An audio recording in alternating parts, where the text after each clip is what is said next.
පිනතන යෝනිසෝ මනසිකාරය කියන වචනය බොහෝම වටිනවා. එදිනෙදා තමන් පාවිච්චි කරන තමන්ගේ ඉන්ද්‍රියන් විවිධ කටයුතු සඳහා අපි මේ ඉන්ද්‍රියන් භාවිතා කරනවා. ඒ ඉන්ද්‍රියන් කොහොමද සතියෙන් භාවිතා කරන්නේ? සිහියෙන් ඉන්ද්‍රියන් භාවිතා කරන්නේ කොහොමද කියන කාරණාව. අපි කලින් දේශනාවේදී සාකච්ඡා කළා යම් පින්කමක් වාගේ කටයුත්තක් කරන අවස්ථාවක මේ පින්කම් කරනකොට යෝනිසෝ මනසිකාරය නැති වුණොත් පින් සිද්ධ වෙනවා වගේම පව් සිද්ධත් වෙනවා. නිරන්තරයෙන් අපිට පව් සිද්ධ වෙනවා වැඩි.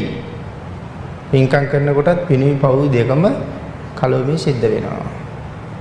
එහෙම කලොමේ සිද්ධ වෙන්නේ අපි සඳහන් කළා සමහර වෙලාවට පින්කමේ යෙදලා ඉන්න වෙලාවේ තව කෙනෙක් කරන ක්‍රියාවක් අපිට ගැලපුණේ නැත්නම් අපිට දේශසිතක් උපදින්න පුළුවන්. යම් පුද්ගලයෙකුගේ තවත් ක්‍රියාවක් එහෙම නැත්නම් සතෙකුගේ බලපෑමක් එහෙම නැත්නම් මේ කාලගුණික විපර්යාසයක් මේ වගේ දෙයක් ඇති වුණොත් ඒත් අපේ හිතේ කේන්තියක් ඇති වෙන්න පුළුවන්. යටත් පිරිසෙන් වැඩිපුර ඇඟට අවුරස්මිය දැනුණත් වර්ෂාවෙන් බාධාවක් ආවත් අපිට කේන්තියක් උපදිනවා. පින්කම තුල ශ්‍රද්ධාව පිහිටවාගෙන ඉන්න තෙක් කුසල් වැඩෙනවා. ඒ අතර මේ වාගේ ද්වේෂයක් උපදිනකොට අකුසල් පිරෙනවා. එහෙමනම් ඒ වාගේ දේශ සහගත අවස්ථා උදා වෙනකොට ඒක කලින්ම තමන්ගේ මනසෙන් දකින්න පුළුවන් වෙන්න ඕනේ මට ද්වේෂයක් උපදිනවා. ඒක මම පාලනය කරගත යුතුයි කියලා කල්පනා කරලා ඒක පාලනය කරගන්න සිහි තියෙන පුද්ගලයා තමයි ඒ අකුසලයෙන් බේරෙන්න වෑයම් කරන පුද්ගලයා. ඒකට කියනවා යෝනිසෝ මනසිකාරයක් අවශ්‍යයි කියන කාරණාව. ඒක අපි සාමාන්‍ය ජීවිතයට එකතු කරගත්තොත් පින්කමක් කරන වෙලාව නෙමෙයි මේ සාමාන්‍ය ජීවිතෙත් අපිට හරියට මේ සිහිය නැති නිසා අකුසල් පිරෙනවා. ඒකයි මෙතන සඳහන් කළේ කය සිහියෙන් දරාගෙන ඉන්නවා කියන කාරණාව. අපි සිද්ධ කරන හැම ක්‍රියාවක් එක්කම අකුසල් පිරෙනවා. ඒකයි මෙතන තියෙන බරපතලකම. මාර්ගඵලයක් නොලැබූ පුද්ගලයා බොහෝ වෙලාවට අනතුර පැත්තට බර වැඩි කියලා කියන්නේ මෙන්න මේ නිසා. එදිනෙදා කරන හැම ක්‍රියාවක්ම අපි සඳහන් කළොත් අපි හවසට මල් නෙලනවා. බුද්ධ පූජාව සඳහා අපි මල් නෙලනවා. සමහර වෙලාවට මේ මල් නෙලනකොට හරියට සිහියක් තිබුණේ නැත්නම් අපි මේ අනුන්ගේ ගස්වල මලුත් කඩනවා. දන්නවා මේ මල් ගස් අනුන්ගේ. මේ වටපිට බල කඩන්නේ. මේගොල්ලෝ දකීද? දැක්කොත් මොනවා හරි කියයිද? නමුත් තව මල් 4යි 5යි අඩු මගේ වට්ටිය පුරව ගන්න. වටපිට බල කඩනවා. නමුත් සිහියක් නැහැ මේ වටපිට බල නෙලීම තුල තියෙන හොරකමක් නේද කියලා. හරියටම සිහියක් පවත්වන්න බැරි වෙච්ච නිසා. අන්න ඒත් එක තියෙනවා සමහර වෙලාවට තණ්හාව. එනකට අපි මල් නෙළුවා. මේ හරියටම තීරණය කරලා ශ්‍රද්ධාව මේ සිහිය උපදවන්න බැරි වුණොත් තණ්හාව උපදිනවා. ඊට අපි මලක් පූජා කරනකොට අපිට තණ්හාවක් තියෙනවා මල් වල ලස්සන බලන්න. ඒ නිසා අපි අද මල් පූජා කරන්නේ බුදු පිළිම වහන්සේට ධාතුන් වහන්සේට. අපි මලේ නැට්ට හරවනවා ධාතුන් වහන්සේ පැත්තට. නැත්නම් බුදුරජාණන් වහන්සේගේ පැත්තට. මල අපේ පැත්තට. එතකොට මේක ලස්සනට පේන්න ඕනේ අපිට මිසක් භාග්‍යතුන් වහන්සේට නෙවෙයි. නමුත් මේ පූජාව කරන්නේ භාග්‍යතුන් වහන්සේට. එවනම් මලේ ලස්සන තියෙන්න ඕනේ භාග්‍යතුන් වහන්සේගේ පැත්තට. අන්න හරියම සිහියක් නැති වෙච්ච නිසා ආපහු පින්කම මද කරගන්නවා සහ අපේ තණ්හාව වර්ධනය කරගන්නවා. මහා පූජාවක් කරන්න ගියාම ලොකු ශක්තියක් නැති කෙනෙක් නම් කොහොම පූජාවක් කළත් කමක් නැහැ. ලොකු ශක්තියක් ඇති කෙනෙක් එයාගේ පූජාව එයාගේ ශක්තිය ප්‍රමාණයෙන් කරන්න ඕන භාග්‍යතුන් වහන්සේ වෙනුවෙන්. උදාහරණයක් මෙහෙම සඳහන් කළොත් මේ කාරණා සම්පූර්ණ කරගන්න එක හරි අමාරුයි. අපි මෙහෙම උදාහරණයකට සාකච්ඡා කළොත් අපි දඹදිව යනවා. දඹදිව ගිහිල්ලා විශාල වශයෙන් මල් පූජාවල් කරනවා. අපි සමහරලාට රූප මාධ්‍යනුත් දකිනවා. අපි ගිහිල්ලත් දැකලා තියෙනවා. මේක අපි මේ කාරණාව තහවුරු කරන්නයි අපි මේ සාකච්ඡා කරන්නේ. ඉන්දියාවේ තියෙනවා හරියට දාස්පිතිය. අක්කර 100 ගණන් වවලා තියෙනවා. ඉන්දියාවේ රෝස මලුත් තියෙනවා හරියට. අපේ රටේ රෝස මල් වලට වඩා මිලෙන් බොහෝම අඩුයි. එහෙ තියෙන රෝස මල්. එහෙනම් මෙහෙ ඉඳලා ගිහපු කෙනෙක් දාස්පිතිය පූජාවක් කරන එක අපරාධයි. දාස්පිතිය රෝස මල් වලට වඩා හරි ලාභයි. යමක් කරන්න පුළුවන් කෙනෙක් රෝස මලක් පූජා කරන්න පුළුවන්කම තියාගෙන දාස්පිතිය පූජාවක් කරනවා කියලා කියන්නේ මම ලොකු දාස්පිතිය පූජාවක් කළා කියලා හැමෝටම පෙන්වන්න ඕන එකමක් තියෙනවා. නමුත් එයාට රෝස මල් පූජා කරන්න පුළුවන්. මල් ගොඩක් පූජා කරුවට වඩා වටින මලකින් සුවඳ මලකින් ටිකක් පූජා කරන එක අර්ථ වඩා ආනිසංස වැඩි. ඒක අර්ථ වඩා සුවඳයි ඒකට වඩා වටිනවා. අඩු වටිනාකමක් තියෙන මල් ගොඩක් අරගෙන පූජා කළත් එයාගේ දානේ දාන දාස කියන ගණයට යනවා. මට කරන්න පුළුවන්. නමුත් මම මේක කළේ නෑ. දාන දාස කියන තැනට යනවා. එහෙනම් මේ සෑම කටයුත්තක් තුළම මේ සිහිය මේක මේව සාකච්ඡා කරන්න තීරණය කළේම සතිපට්ඨානය නිසාමයි. එදිනෙදා කටයුතු කරනකොට ඒක කොච්චර වටිනවද සිහිය. ඊළඟට අපි භාවනා මධ්‍යස්ථානයකට ගිහිල්ලා අපි භාවනා කරනවා. දවස් 7 8 10 12 නතර වෙලා භාවනා කර පුරුදු වෙනවා. ඒක හරි වටිනවා. සිහිය පිහිටවන්න පුරුදු කරනවා. නමුත් අපි ඊළඟට කල්පනා කරන්නේ නැහැ දවස් 10ක භාවනා වැඩසටහනේ ඉඳලා ගෙදර ආපු අපි අර පුරුදු කරපු සිහියෙන්ම ගෙදර ඉන්න උත්සාහ කරනවාද? ගෙදර ආවට පස්සේ ඔක්කොම ඉවරයි. එනයි ඉතින් අර දවස් 10ක් තිස්සේ ගත කරපු කාලේ ඒකෙන් කිසිම ප්‍රයෝජනයක් අරගෙන නැහැ. එහෙම වුණොත් මේ භාවනා මධ්‍යස්ථානයේ ගෙවපු කාලය මොකක් වගේ වෙනවද? ඒක හරියට නිකන් පුහුණු කඳවුරක් වගේ. හැබැයි පුහුණු කඳවුරේ කරපු දාවල් ඒ තරම් වටින්නේ නැහැ. හමුදාවේ අය ඒගොල්ලන්ගේ පුහුණු කාලය ඉවර කරලා විසිර යනකොට උත්සවයක් ගන්නවා. ඒ විසිර යන උත්සවයේදී ඒගොල්ලෝ මේ සංදර්ශනයේ ඉදිරිපත් කරනකොට අර වෙඩි උණ්ඩ එහෙම විශාල වශයෙන් වියදම් කරනවා. හැබැයි මේ පාවිච්චි කරන බොහෝ වෙඩි උණ්ඩ සාමාන්‍ය හැබැයි යුද්ධෙදි පාවිච්චි කරන්න පුළුවන් ඒවා නෙවෙයි. හඬ විතරක් පිට වෙන අවස්ථාව සම්පූර්ණ කරන දේවල්. නමුත් සැබෑ යුද්ධෙට ගිහිල්ලා බලන්න ඕනේ. අර පුහුණු කඳවුරේ ඉන්නකොට කටයුතු කරුවට වඩා හාත්පසින්ම වෙනස් යුද පිටියට ගියහම කටයුතු කරන්න ඕනේ හැටි. එහෙනම් භාවනා මධ්‍යස්ථානයේ ඇතුලේ ඉන්නකොට අපිට ගැටෙන්න ආයේ බොහොම අඩුයි. අපේ පාඩුවේ අපේ කටයුත්ත කරගෙන අපි එතන හිටියා. නමුත් ගෙදර ආවට පස්සේ ස්වාමියා එක්කත් ගැටෙන්න ඕනේ, බිරිඳ එක්කත් ගැටෙන්න ඕනේ, දරුවෝ එක්කත් ගැටෙන්න ඕනේ, සමහරවිට ගෙදර ඇතිදැඩි කරන සොරතල් සත්තු එක්කත් ගැටෙන්න ඕනේ, අල්ලපු ගෙදර අය එක්කත් ගැටෙන්න ඕනේ. දැන් මෙතන තමයි යුද්ධේ තියෙන්නේ. එහෙමනම් අතනදී හොඳ පුහුණුවක් අරන් තියෙන්න ඕනේ. මෙතන හොඳට යුද්ධේ කරන්න. ඒ කියන්නේ එතන පුරුදු වෙච්ච දෙයින් මෙතන පාලනය කරලා කටයුතු කරන්න පුළුවන් වෙන්න ඕනේ. සිහිය. නම් එදිනෙදා ජීවිතේ සිහිය පැවැත්වන්න මනා වූ පුහුණුවක් අත්‍යවශ්‍යමයි. එතන මේ සිහිය කියන එක කොයිතරම් වටිනවද කියන කාරණාවට හොඳ උදාහරණයක් තියෙනවා අපේ රටේ. අතීතයේ අපේ රටේ වැඩ හිටපු මහ තෙරුන් වහන්සේ නමක් අපවත් වෙන්න ආසන්නයි. උන්වහන්සේගේ කුටිය ඇතුලේ උන්වහන්සේ මේ අපවත් වෙන්නේ මරණය තමා වැළඳ ගන්නා තුරු කය බොහොම අපහසුයෙන් පවත්වාගෙන ඉන්නේ. යොදුන් 12ක් විතර දිග මාර්ගය මිනිස්සුන්ගෙන් පිරීලා. මොකද මිනිස්සු දන්නවා ස්වාමීන් වහන්සේ අපවත් වෙන්න ළඟයි. දැන් මේ මිනිස්සු පිරීලා ඉන්නේ රහතන් වහන්සේ නමක් අපවත් වෙනවා. මේ මිනිස්සු ඔක්කොම හිතාගෙන ඉන්නේ මේ ස්වාමීන් වහන්සේ රහත් වෙලා කියලා.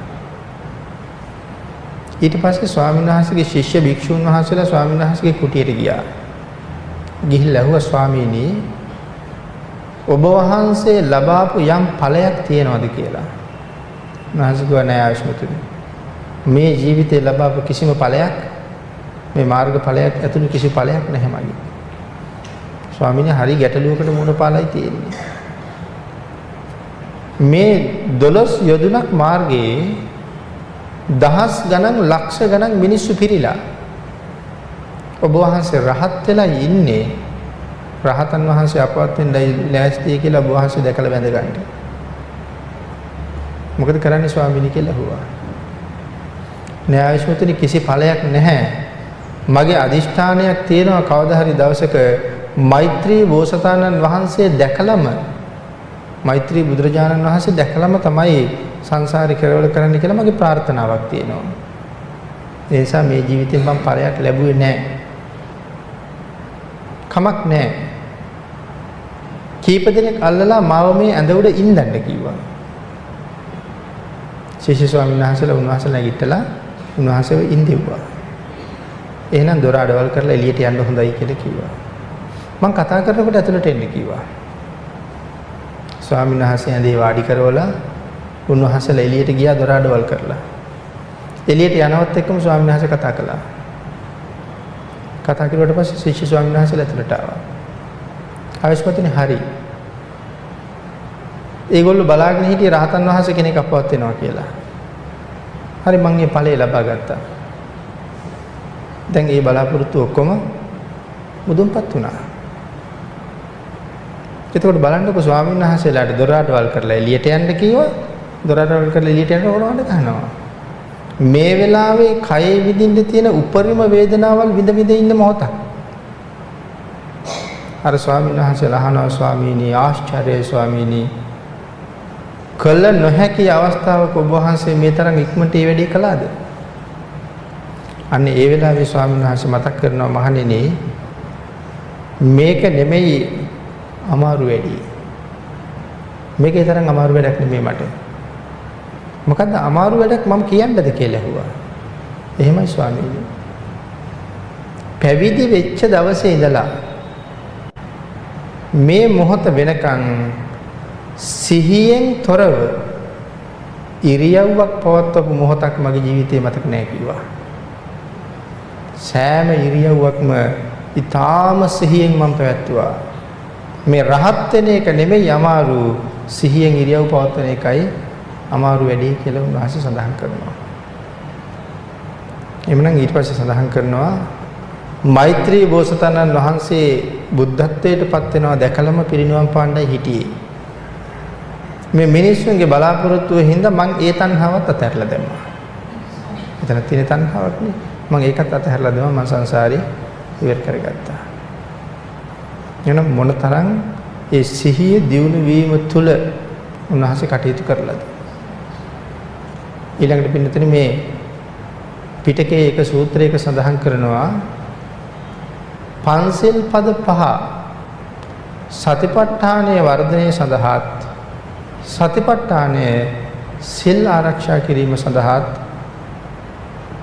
හොඳම මාර්ගයයි කියලා. පන්සිල් රකින්න සතිපට්ඨානයත් පන්සිල් ඇතුළු සියලුම සිල් සතිපට්ඨානයත් සිල් රකින්න සතිපට්ඨානයත් සතිපට්ඨානය සඳහා සීලයත් හොඳම මාර්ගයයි. මේ පිටකයේ එක සූත්‍රයක සඳහන් කරන්නේ. එහෙමනම් මේ සිල්පද 5 අපි අතින් කැඩෙන්නේ. ඒ කැඩෙන්නේත් මෙන්න මේ සතිය කියන ධර්මතාවය නැති නිසාම තමයි සිල් කැඩෙන්නේ. කොයි තරම් බොරුවක් කියන්නේ නැහැ කියලා හිතාගෙන හිටියත් නොදැනම කියවෙනවා. කියන්නේ සිහිය හොඳටම හොඳටම මදි ගතිය. තණ්හාවක් තියෙනවා. එතකොට ඒ තණ්හාව ඇති නොවෙන්න කොහොම සිහියෙන් ඉන්න ඕනේද? අපි මෙහෙම කිව්වොත් මෙතන මේ දේශනාවට සම්බන්ධ වෙච්ච කෙනෙක් බලාගෙන ඉන්නවා මම අහවලාටත් එන්න කිව්වා නමුත් තාම නෑ දේශනාව පටන් ගන්නත් ළඟයි. දුරකථන ඇමතුමක් දීලා අහනවා කොහෙද ඉන්නේ? ඒ පුද්ගලයා තාම ඉන්නේ අපි ගියමු බොරැල්ලේ. එයාට ඕනකමක් තියෙනවා මගේ මිත්‍රයාට මං ඊට වඩා ළඟ ඉන්න බව හඟවන්න. ඉන්නේ බොරැල්ලේ. නමුත් මෙයා කියනවා ඉන්නේ රාජගිරිය කියලා. තණ්හාවක් තියෙනවා මං දැන් ළඟ කියලා කියන්නේ. සිහි නෑ බොරැල්ලේ ඉඳගෙන ඉන්නේ රාජගිරිය කියහම කියවෙන්නේ බොරුවක් කියන කාරණාව කිහිම සිහියක් නෑ. එහෙනම් මෙන්න මේ සිහිය පවත්වන්න බැරි වෙච්ච නිසා පංචශීලයේ ආරක්ෂා කරන්න කොයිතරම් අපිට අපහසුතාවයක් ඇති වෙලා තියෙනවද? එහෙමනම් සිහිය කියන කාරණාව ජීවිතේ මොන තරම් වටිනාකම් එකතු කරනවද කියන කාරණාව පැහැදිලි කරනවා. ඊළඟට මේ තණ්හාව මේ නිවන් දකින මාර්ගයේ තියෙන්න ඕන මට්ටමයි මේ මාර්ගඵල ලබන්න ඕන මාර්ගය. අපිට හම් වෙනවා බොහෝම ප්‍රණීත ආහාරයක්. සාමාන්‍ය මව්පියන්ගේ සිරිත තමයි ප්‍රණීත දෙයක් හම්බෙච්චාම ඒක දරුවන්ට තියාගන්නේ. දැන් දරුවන්ට තියාගත්තා මේක මගේ දරුවන්ට දෙනවා. ඒ අතර මුණ ගැහෙනවා තමන්ගේ මිත්‍රයාගේ දරුවා. එහෙනම් මගේ දරුවා වගේම මිත්‍රයාගේ දරුවා දිහත් මම බලනවාද? අරකින් කොටසක් මේ දරුවාට දෙනවද? ඒ කියන්නේ එහෙනම් ඒ දරුවාට දෙන්නේ නැහැ කියලා කියන්නේ මගේ දරුවා පිළිබඳව ඊට වඩා තණ්හාවක් තියෙනවා කියන එකයි. එහෙනම් මේ මාර්ගඵලයක් හොයාගෙන යන ගමනේ මෙන්න මේ අතහැරීම සකල සත්වයා එකසේ දකින්න පුළුවන් සිහියක් සහ අත්හැරීමක් දිනු කරලා තියෙන්නත් ඕනේ. විතරම් පහසුවෙන් මේ ගමනේ යන්න බෑ කියලා සඳහන් කළේ ඒකයි. ඊළඟ තණ්හාව.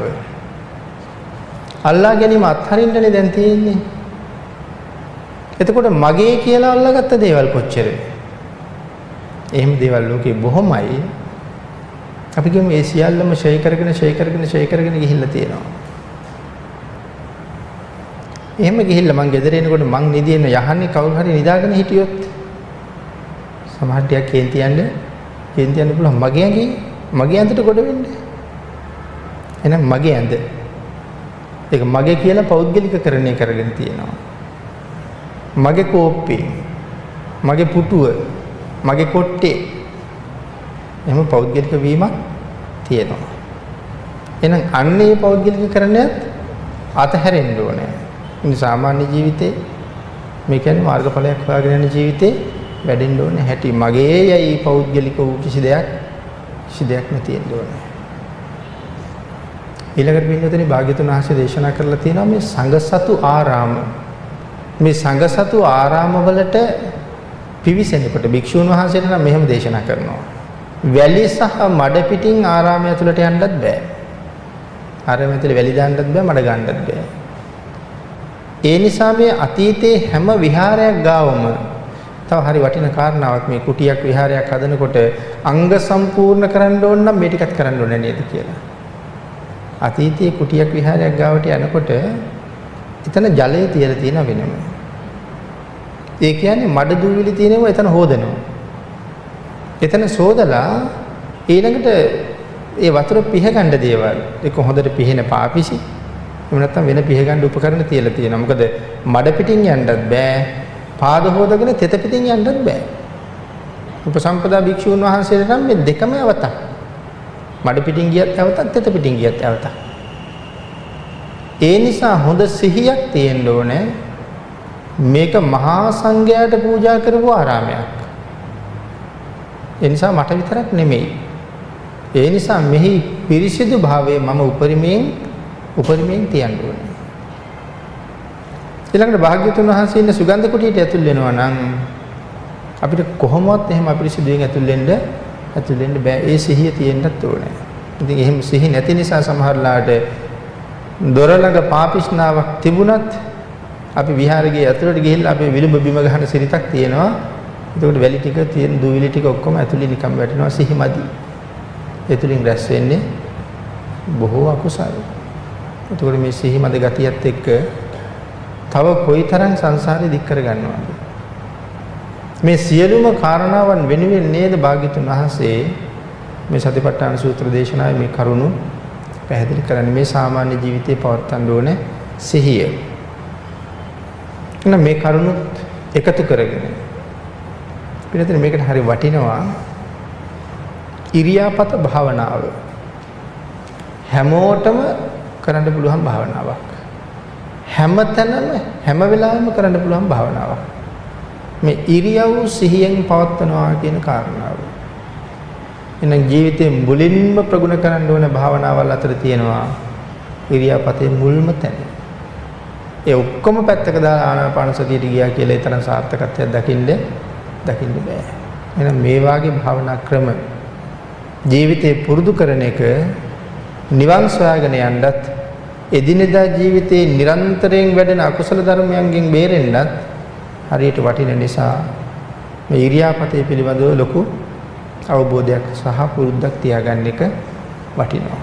ඒ කරුණු කාරණා ටිකක් ඒ විදිහට සිහිපත් කරගත යුතුයි. පින්නතින එතනින් අපි හොයාගෙන යන මාර්ගඵලය පළවෙනි මාර්ගය සෝවාන් මාර්ගය. අධිචිත්ත, අධිසීල, අධිප්‍රඥා. අධිසීල කියලා කියන්නේ උපසම්පදා සීලයට. නමුත් සෝවාන් වෙන්නේ උපසම්පදා ස්වාමීන් වහන්සේලා විතරද? සාමණේර ස්වාමීන් වහන්සේලාත් සෝවාන් වෙනවා. ගිහි උපාසක උපාසිකාවොත් සෝවාන් වෙනවා. එතකොට අධිසීල කියලා කියන්නේ උපසම්පදා සීලයට නම් කෙනෙකුට ප්‍රශ්නයක් නැගෙන්න පුළුවන්. අර උපාසක උපාසිකාව මොන සීලයක් උඩද සෝවාන් උනේ? පන්සිල් වල ඉඳලා එතෙන්ට යන්න පුළුවන් නම් ඒ අධිසීල කියලා කිව්වේ. පන්සිල් වල ඉඳලා එතෙන්ට යන්න පුළුවන්. නමුත් මෙන්න මේ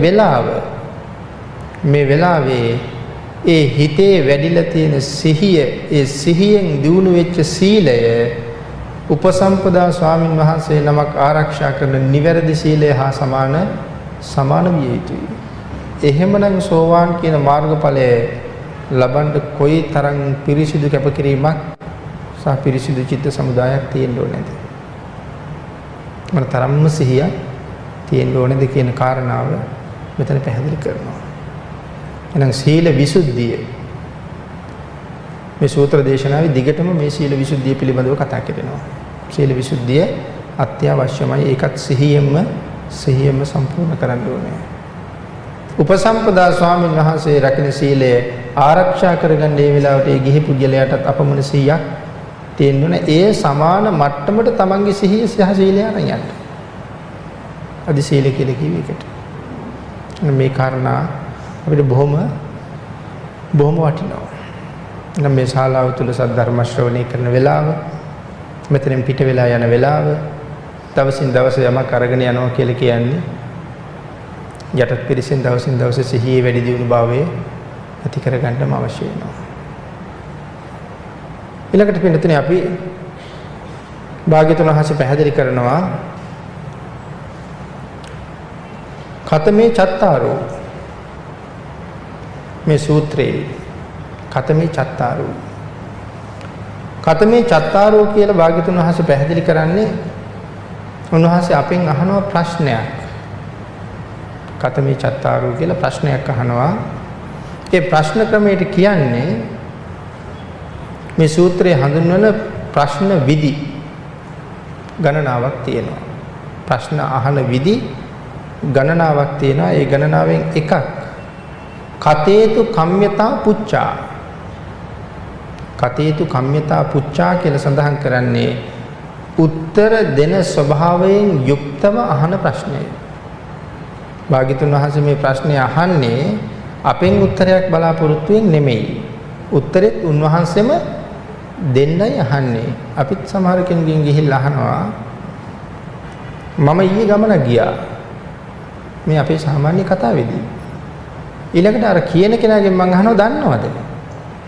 මම දන්නවා මම කොහෙද ගියේ කියලා ඒ පුජ්‍යලයා දන්නේ නැති බව. නමුත් මං අහනවා මං ඊයේ ගමනක් ගියා දන්නවද?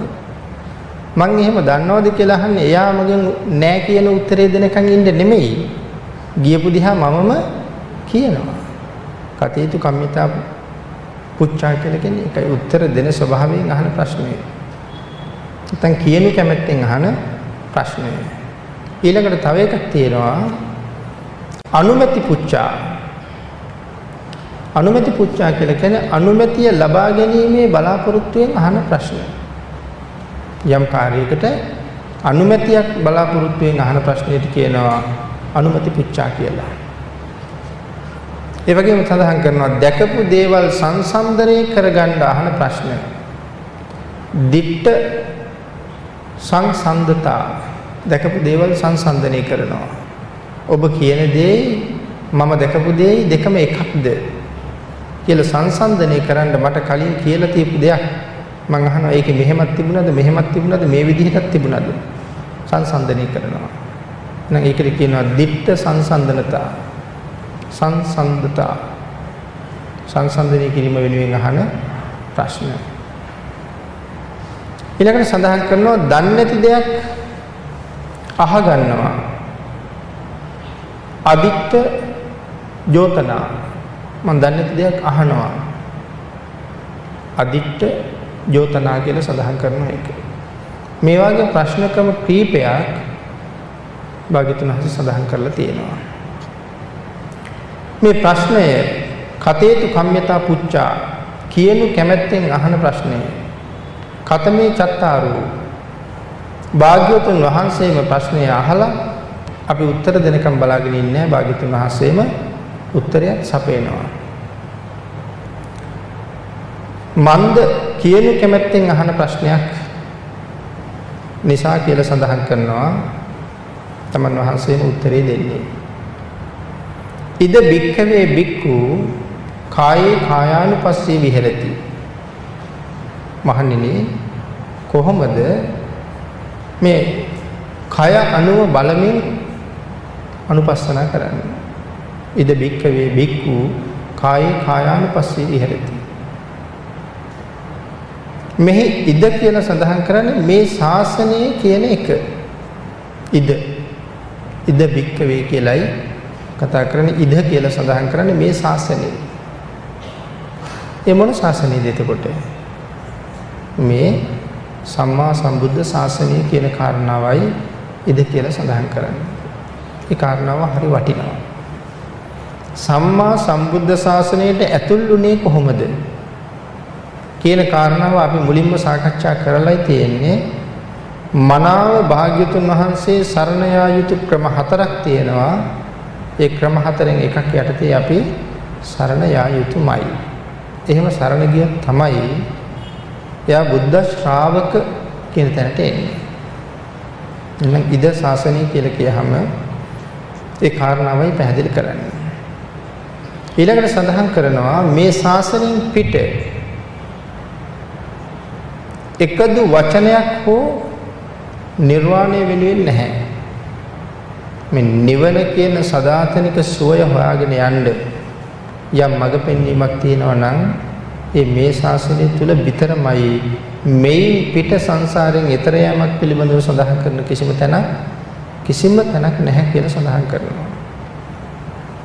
ඊළඟට විශේෂයෙන් මේ ථේරවාද ධර්මය අපි ථේරවාදී කියලා සඳහන් කරන්නේ නිවැරදි භාග්‍යතුන් වහන්සේගේ ධර්මය. මිත්‍යා දෘෂ්ටි පැටලිච්ච නැති අලුත් කරුණු කොටස් එකතු කරලා නැති පැහැදිලිම බුද්ධ වචනය. ඒකට වෙන කාටවත් කිසිම දෙයක් එකතු කරන්න පුළුවන් කමාවක් නැහැ. ඒ නිසා ඒ බව විශේෂයෙන් අවධාරණය කරලා පැහැදිලි කරලා තියෙනවා. යම් කෙනෙක් එහෙම එකතු කරන්න සූදානම් වෙනවා නම් වෙනස් කරන්න සූදානම් වෙනවා නම් ඒ පුද්ගලයාට මහරහතන් වහන්සේ නමකටත් වඩා ලොකු ප්‍රඥාවක් තියෙන්න ඕනේ. එහෙම ප්‍රඥාවක් තිබුණත් මේ ධර්මයට නම් මුකුත් එකතු කරන්න බෑ. මහරහතන් වහන්සේ කියලා කියන්නේ රහතන් වහන්සේලාගේ මට්ටමේ ගොඩක් පහළ ඉන්න කෙනෙක්. ඊට වඩා ඉහළ රහතන් වහන්සේලා ඉන්නවා. සඳහන් කරනවා මේ ශාසනයේ භාග්‍යතුන් වහන්සේ ළඟට ඉන්න ඉහළම රහතන් වහන්සේ සරියුත් මහ රහතන් වහන්සේ. සරියුත් මහ රහතන් වහන්සේටවත් මේ ධර්මයට ඇලපිල්ලක්වත් එකතු කරන්න බෑ කියලා. එතකොට සරියුත් මහ රහතන් වහන්සේට තනියම හිතලා ධර්ම දේශනාවක් කරන්නත් බෑ. තනියම හිතලා දේශනාවක් කරන්න බෑ. සරියුත් මහ රහතන් වහන්සේ කරපු දේශනා බොහොමයක් පිටකේ තියෙනවා. හැබැයි ඒවා උන්වහන්සේගේ අදහස් එහෙම නෙමෙයි. භාග්‍යවතුන් වහන්සේගෙන් ලැබිච්ච මාතෘකා ඔස්සේ තමයි උන්වහන්සේ ධර්ම දේශනා කරලා තියෙන්නේ. එහෙනම් ඉද ශාසනය කියලා කියනකොට මේ කරුණු කාරණා සියල්ල අන්තර්ගතයි. මේ ශාසනයෙන් පිට මාර්ගඵල ලැබීමක් ඇත්තෙම නැහැ කියන කාරණාව. ඊළඟට සඳහන් කරනවා පින්නතුනේ අපි සාමාන්‍යයෙන් සඳහන් කරන මේ ත්‍රිපිටක අට කතාව වර්තමානයේ වෙනකොට නම් ප්‍රතික්ෂේප කරන අය, බැහැර කරන අය, කොටස් අඩු කරන අය, වැඩි කරන අය බොහොම ඉන්නවා. නමුත් ඒ කිසි කෙනෙකුට භාග්‍යතුන් වහන්සේගේ මාර්ගය දකින්න බැරුව යනවා. මම කලින් සඳහන් කළා ස්වාමින් වහන්සේ නමක් ඒ ධර්මයේ විනය යම්සේ ප්‍රතික්ෂේප කළොත් උන්වහන්සේට මොකද්ද වෙන්නේ කියන කාරණාව. ප්‍රතික්ෂේප කළොත් උන්වහන්සේගේ පැවිදි බවත් එක්කම තමයි ප්‍රතික්ෂේප වෙලා යන්නේ. මේ සූත්‍ර පිටකයත් මම පිළිගන්නවා, මේ විනය පිටකයත් මම පිළිගන්නවා. නමුත් අභිධර්ම පිටකේ මම පිළිගන්නේ නැහැ. එහෙම නැත්නම් මේ අට කතාව මම පිළිගන්නේ නැහැ කියලා කොටසක් අයින් කරනවා කියලා කියන්නේ ඒ අයින් වෙන්නේ මහානකමත් එක්කමයි. මොකද මේ ශාසනයේ ඉඳගෙන ඒ ශාසනයේ කොටස් අයින් කරන්න කොහොමවත් බෑ. ඒ නිසා එතන ඒක සඳහන් කරලා තියෙනවා. කොතරම් කාලයක් පිනතන අපි මේ භාවනාවක් වැඩුවත් එහෙම කරලා මෙහෙම කොටස් ප්‍රතික්ෂේප කර පිළිගන්නේ නැතුව මොන තරම් භාවනාවක් වඩන්න උත්සාහ කළත් කවදාවත් මාර්ගඵලයකට එන්නම බෑ. මාර්ගඵල ලබන්න නම් මනාව මේ භාග්‍යතුන් වහන්සේ සරණ යමින් මේ ත්‍රිපිටක අට කතා මනාව පිළිගනිමින් විශ්වාස කරමින් ඒ තුල ධර්ම රත්නයේ සංඝ රත්නයේ සරණ යමින්ම කටයුතු කරන පුජ්‍යලයකට පමණමයි මේ ශාසනය තුල මාර්ගඵල දක්වා ගමන් කරන්න පුළුවන්කම තියෙන්නේ. ඉද කියන වචනේ ගැඹුර තමයි මේ තරම් පැහැදිලි කරලා තියෙන්නේ. ඊළඟට සඳහන් කරනවා ධ්‍යාන ලබන්න පුළුවන්. මේ ශාසනය පිටපැත්තේ ධ්‍යාන ලබන්න පුළුවන්. භාග්‍යතුන් වහන්සේ පහළ වෙන්න කලිනුත් ධ්‍යානලාභීන් හිටියා. සමත ක්‍රම ඔස්සේ ගමන් කරලා ධ්‍යාන ලබනවා. එහෙම ධ්‍යාන ලබන්න පුළුවන්. හැබැයි ධ්‍යාන ලැබුවා කියලා කියන්නේ සතර අපායෙන් නිදහස් වුණා කියන එක නෙමෙයි. ධ්‍යානලාභීන් ඕන තරම් නිරේට ගියා. නමුත් මාර්ගඵල ලැබුවා කියලා කියන්නේ සදාකාලික සතර අපායෙන් නිදහස් වුණා. එහෙනම් ධ්‍යාන ලැබලා සතර අපායෙන් නිදහස් වෙන්න බෑ. එහෙනම් ත්‍රිපිටක අට කතා ප්‍රතික්ෂේප කළත් ධ්‍යාන ලබන්න පුළුවන්. මාර්ගඵල ලබන්නයි බෑ. ඊළඟට පැහැදිලි කරනවා මේ විදර්ශනා කියන වචනය. මොකේද විදර්ශනා කියලා කියන්නේ? භාවනාවත් එක්කමයි මේක පැහැදිලි වෙන්නේ. විදර්ශනා තියෙනවා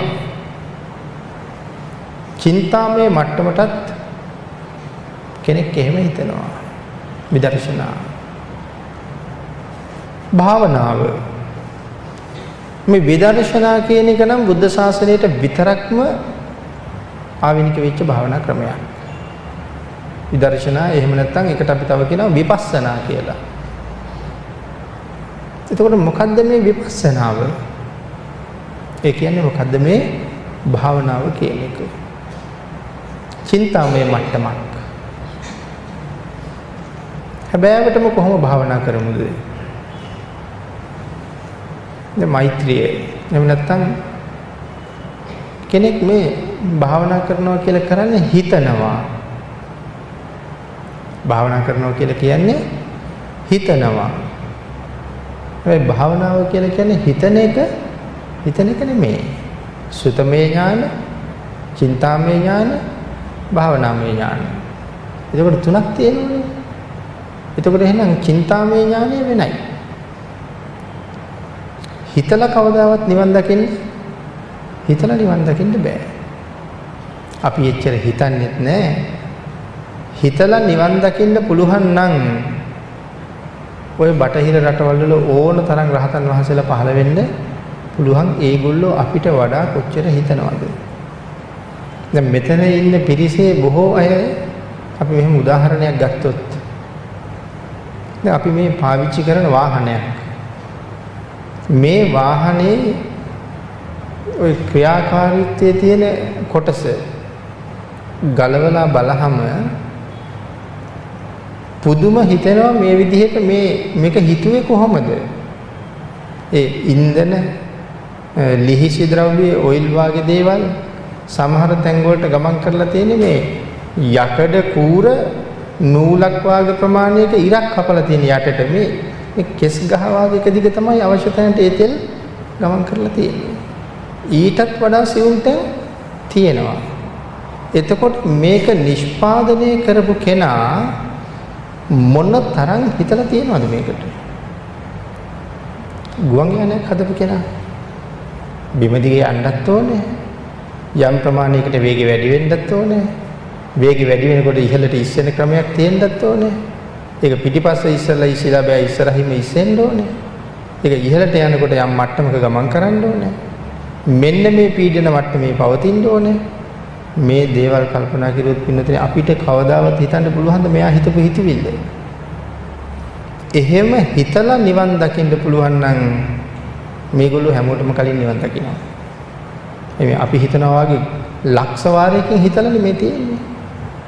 හිතලා කවදාවත් නිවන් දකින්න බෑ. චින්තාමය මට්ටමකින් කවදාවත් එතෙන්ට එන්න බෑ.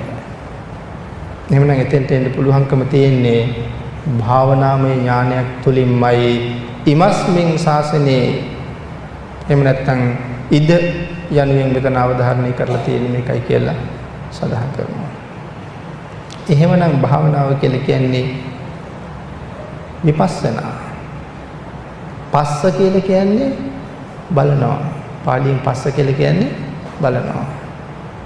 එතකොට වි කියලා විශේෂණ පදයක් තියෙනවා. විශේෂයෙන් බලනවා. දැන් මොකක්ද දිහාද බලාගෙන ඉන්නේ? වේදනාව දිහා බලනවා නම් වේදනාව දිහා බලාගෙන ඉන්නවා. මතු මේ වේදනාවයි කියලා හිතනවා එහෙම නෙමෙයි. වේදනාව දිහා බලනවා. මගේ දන හිසේ වේදනාව තියෙන්නේ. බොහොම විවේකීව මම මේ වේදනාව ඇති වෙන හැටි බලනවා. අන්න එතනයි භාවනාව තියෙන්නේ. විපස්සනා කියලා කිව්වේ ඒකට. විශේෂයෙන් බලනවා මේක දිහා. එහෙම නැත්නම් අපි කරන්නේ හිතනවා. හිතලා ඒක කරන්න බෑ. සමහර වෙලාවට ආනාපාන සතිය වැරදුනොත් මේ හුස්ම ආනාපාන සති භාවනාව වඩපු අයත් වඩන අයත් ඇති. හුස්ම නාස්පුඩුවෙන් ඇතුළට යෑමත් පිටවීමත් කියන දෙක බලාගෙන ඉන්න කියලා කියන්නේ. හරියට තේරුම් ගත්තේ නැත්නම් අපි හිතාගෙන ඉන්නේ මේ ඇහැ කරකවලා කළු ඉංග්‍රියාව ලං කරලා මේ නාස්පුඩුව කෙරවල බලන්නයි. වැඩි වෙලාවක් බලාගෙන ඉන්න පුළුවන් වේද? වැඩි වෙලාවක් නම් බලාගෙන ඉන්න වෙන්නේ නැහැ. එහෙම හිටියොත් මොකද වෙන්නේ? මේ කළු ඉංග්‍රියාවල් දෙක ලං වෙලා මේ නාහේ කෙරවල දිහා බලාගෙන ඉන්නවා කියලා කියන්නේ ඇහි තියෙන මාංශ පේශීන් ඊට වේගෙන් තෙරපෙනවා සහ වෙහෙසටපත් වෙනවා. ඕනනම් ඉඳලා බලන්න විනාඩි 5ක් විතර. දැඩි හිසේ රදයක් ඇති වෙන්න පටන් ගන්නවා එහෙම හිටියොත්. එහෙනම් මේ බලාගෙන ඉන්න කියන්නේ මේ ඇහෙන්ද? නෑ. මනසින් බලන්න කියනවා මේ ආස්වාස ප්‍රාස්වාස කොහොමද ඇතුල් වෙන එක සහ පිට වෙන එක. ඒක මනසෙන් දකින්න ඕනේ. කවදාවත් ඒක හිතලා එහෙම කරන්න මෙන්න ඇතුල් වෙනවා මෙන්න පිට වෙනවා කියලා හිතලා ඒ වැඩේ කරන්න බෑ. ඇතුළට පිරෙනවා ඇකිලෙනවා කියලා හිතා ඒ වැඩේ කරන්න බෑ. ඒක මනසින් දකින්න ඕනේ. විපස්සනාව කියලා භාග්‍යතුන් වහන්සේ දේශනා කළේ ඒක. එසයි කාරණාව හරියට වටිනවා. ඒ නිසා මෙතන ඉද ශාසනයේ මේ විදිහේ පැහැදිලි කිරීමක් කරලා තියෙන මේ සම්මා සම්බුද්ධ ශාසනයේ විතරයි. ඉද ශාසනයේ භික්කවේ පිළිතුර සඳහන් කරනවා. භික්කවේ කියලා කියන්නේ ඇයි? ධම්ම පටිග්ගාහක පුද්ගලා ආලපන මේතං භික්කවේ කියලා සඳහන් කරන්නේ ධම්ම පටිග්ගාහක පුද්ගලා ආලපන මේතං. ඇයි එහෙම සඳහන් කරන්නේ කියලා කියනවා. ධර්මය හාත්පසින් ග්‍රහණය කරන්නා වූ පිළිගන්නා වූ පුද්ගලයාට කරන ආමන්ත්‍රණ මාත්‍රයක් කියලා විස්තර කරනවා. ධර්මයේ හාස්පතින් ග්‍රහණය කරන්නා වූ සහ පිළිගන්නා වූ පුද්ගලයාට කරන්නා වූ ආමන්ත්‍රණ මාත්‍රයක් තමයි මෙතන භික්කවේ කියලා සඳහන් කරන්නේ. භාග්‍යතුන් වහන්සේ භික්ෂුන් වහන්සේලාට ආමන්ත්‍රණය කරපු ක්‍රමය. එතකොට ඒ භික්ෂුන් වහන්සේට ආමන්ත්‍රණය කෙරුවේ. භික්ෂු භික්ෂුණී උපාසක උපාසිකා කියලා සිව්වණක් පිරිසක් ඉන්නවා. සිව්වණක් පිරිසක් එතන ඉන්නවා. නමුත් මෙතන මහණෙනි නැත්තම් භික්කවේ කියලා ආමන්ත්‍රණය කළේ භාග්‍යතුන් වහන්සේට කීකරු කෙනෙක් විතරයි නිවන් දකින්නේ. භාග්‍යතුන් වහන්සේට අකීකරු නම් කවටවත් නිවන් දකින්න බෑ. එහෙනම් භික්ෂුව කියලා කියන්නේ භාග්‍යතුන් වහන්සේට ඊටාම කීකරු කෙනා. භික්ෂු කියලා කියන්නේ. ඒ කියන්නේ භික්ෂුණීන් වහන්සේ කීකරු නෑ කියන කාරණාව නෙමෙයි මෙතන පැහැදිලි කරන්න යොදලා තියෙන ක්‍රමය. තම කීකරු භික්ෂුව. එයා තමයි නිවන් අවබෝධ කරන්නේ. අන්න ඒ නිසාම භික්කවේ කියලා ආමන්ත්‍රණය කරනවා කියලා සඳහන් කරනවා. එතකොට භික්ඛු කියලා කියන්නේ ප්‍රතිපත්තිය සම්පූර්ණ කරන සසර බිය දැක්ක දැනුණ කෙනාට මේ නම භාවිතා කරනවා. ප්‍රතිපත්තිය ආරක්ෂා කරන සසර බිය දැක්ක කෙනාට මේ භික්ඛු කියන නමින් ආමන්ත්‍රණය කරලා තියෙනවා. ඇයි භික්ඛු කියලා කිව්වේ? පින්නතර මේක තව තැනක මෙහෙම කියනවා. භික්ෂාටනේ යෙදෙන නිසා භික්ඛු කියලා කියන බව. භික්ෂාස්ත්‍රයේ යෙදෙනවා කියලා කියන්නේ ගයක් ගානේ පිළිසිගා ඇවිදින නිසා භික්ඛු කියලා සඳහන් කරනවා. කියලා එහෙමත් සඳහන් කරනවා මේ භික්ඛු කියන්නේ භික්ෂාටනේ යෙදෙන නිසයි කියලා. නමුත් භික්ෂාටනේ යෙදෙන නිසා නෙමෙයි භික්ඛු කියලා කියන්නේ. සසරට බය වෙච්ච කෙනා ධර්මයේ තුල ඉන්න කෙනා භික්ඛු කියලා විශේෂයෙන් පැහැදිලි කරලා තියෙනවා. ඒ කාරණාව සඳහන් කරනවා පිඬිසිඟා වැඩි පමණින් භික්ෂු නොවන බවත් සංසාරයේ බිය දකින් නැත්තම් භික්ෂුවක් කියලා ආමන්ත්‍රණය කරන්න පුළුවන්කමක් නැති බව. සංසාරයේ බිය දකින්න කෙනයි භික්ෂුව කියලා ආමන්ත්‍රණය කරන්නේ. ඊළඟට සඳහන් කරනවා මේ භික්කවේ කියලා ආමන්ත්‍රණය කරාම අන්‍ය වූ දෙවියන්ට ගිහි මිනිසුන්ටත් මාර්ගඵල ලැබෙනවා. භික්කවේ කියලා ආමන්ත්‍රණය කරලා තමයි දේශනාව කරන්නේ. නමුත් දේශනාව අහගෙන ඉන්න දෙවියෝ, බ්‍රහ්මයෝ, ගිහි පැවිදි මේ හැමෝම මාර්ගඵල ලබනවා. ඒ ඇයි කියන කාරණාව මෙතන සඳහන් කරනවා. භික්ඛු කියන්නේ ප්‍රතිපත්ති පූර්ණය සිව්වණක් පිරිසෙන් භික්ෂුවම ශ්‍රේෂ්ඨයි. ප්‍රතිපත්ති පූර්ණයට මේ සිව්වණක් පිරිසෙන් භික්ෂුවම ශ්‍රේෂ්ඨයි කියලා සඳහන් කරනවා. ඇයි එතකොට සිව්වණක් පිරිසෙන් භික්ෂුවම ප්‍රතිපත්ති පූජාවට නැත්නම් ප්‍රතිපත්ති පූර්ණයට සුදුසුයි කියලා සඳහන් කරන්නේ? ඒ කාරණාව නැවත විශේෂයෙන් සිහිපත් කරනවා. භාග්‍යවතුන් වහන්සේගේ අවවාදය බාර ගැනීමේදී භික්ෂුව හැමට වඩා ශ්‍රේෂ්ඨයි කියලා කියන්නේ ඇයි? පින්නතනේ මේ භික්ෂුවට නිර්වාණය වෙනුවෙන් කටයුතු කරනවා හැර වෙන බාහිර දේවල් මොකවත්ම නැහැ. නමුත් ගිහි ශ්‍රාවකයාට සහ ශ්‍රාවිකාවට ඊට වඩා බොහෝ බාහිර කටයුතු තියෙනවා. ගෙදර වැඩත් කරගෙන, දරුවන්ගේ වැඩත් කරගෙන, රැකී රක්ෂාත් කරගෙන ව්‍යාපාර කටයුතුත් කරගෙන ඒ සේරම දේවල් කරන ගමන් තමයි ඒගොල්ලෝ විමුක්තියක් උදෙසාද කටයුතු කරන්න ඕනේ. එතකොට ඔළුව නිදහස්ම නැහැ. බොහෝ දේවල් ඔළුවේ තියෙනවා. හෙට අනිද්දාට මේ විදිහට අහවල් වෙලාවට මේ දේ කරන්න ඕනේ කියලා බොහෝ දේවල් තියෙනවා. නමුත් භික්ෂුන් වහන්සේට මේ මොකවත්ම නැහැ. එක අරමුණයි තියෙන්නේ නිවන සොයා ගමන් කරන එක. ඒ හින්දා මෙයාගේ ඔළුව හොඳට නිදහස්. හොඳට ඉඩ තියෙන මේක ඉඩ තියෙන භාජනයක් කියලා ධර්මයේ හඳුන්වන්නේ. මේ භික්ෂුවගේ හිත හොඳට ඉඩ තියෙන භාජනයක්. ඒ භාජනයේ ඉඩ තියෙන නිසා ඒකට හොඳට වක් කරලා පුරවන්න පුළුවන්. මොනවද මේකට වක් කරන්නේ? ධර්මය. මේ නිදහස් හිතට ධර්මයේ වක් කරලා පුරවන්න හොඳට ඉඩ තියෙනවා. අන්න ඒ නිසාම මෙතන නිවන් සොයාගෙන යන මාර්ගයේ භික්ෂුව ශ්‍රේෂ්ඨයි කියලා සඳහන් කරලා තියෙනවා. භික්ෂුව වේගවත් ඉක්මන්. ඒ නිසා තමයි භාග්‍යවතුන් වහන්සේ මේ සූත්‍ර දේශනා කරනකොට භික්ෂූණී කියලා නැත්නම් මහණෙනි කියලාම ආමන්ත්‍රණය කරලා තියෙන්නේ. ඊළඟට පැහැදිලි කරනවා භික්ෂුව කොයිතරම් නිදහසේ ඒ ගමන යනවද? භික්ෂූණී කියලා ආමන්ත්‍රණය කෙරුවේ. රජුවන්ට ආමන්ත්‍රණය කළා කරපු දේශන තියෙනවා. භික්ෂුව ඊටාම නිදහසේ ගමන යන නිසා භික්ෂූණී කියලා ආමන්ත්‍රණය කළා. රජුත් එක්ක ආපු පිරිසට සමහරලාට සියලු දෙනාට ආමන්ත්‍රණය කරනවා මහරජ කියලා. ඒකෙන් පැහැදිලි කරන්න හදන්නේ භික්ෂූණී කියලා ආමන්ත්‍රණය කළාට ඒ ධර්මය අනිත් අයටත් ගෝචරයි.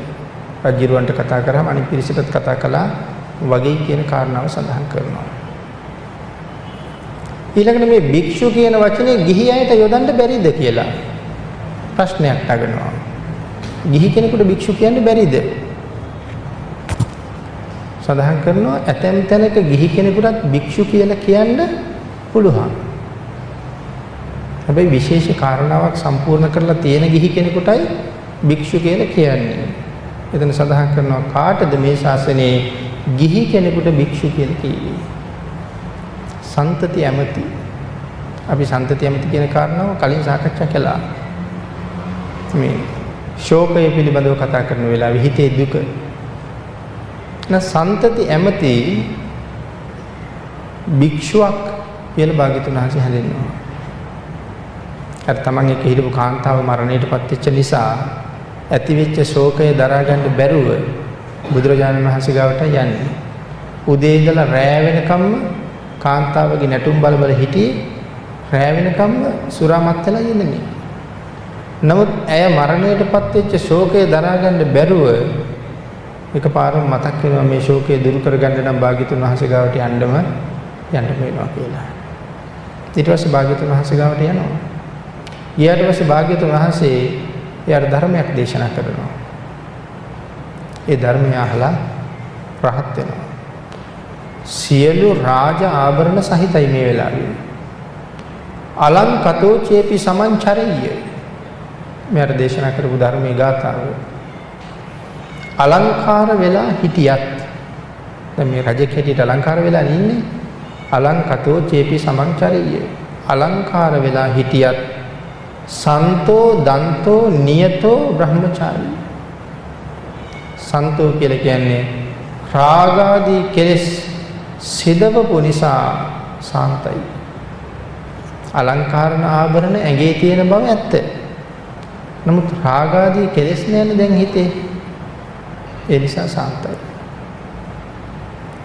දන්තෝ කියලා සඳහන් කරනවා ඉන්ද්‍රියන් দমনය කළ නිසා දාන්තයි.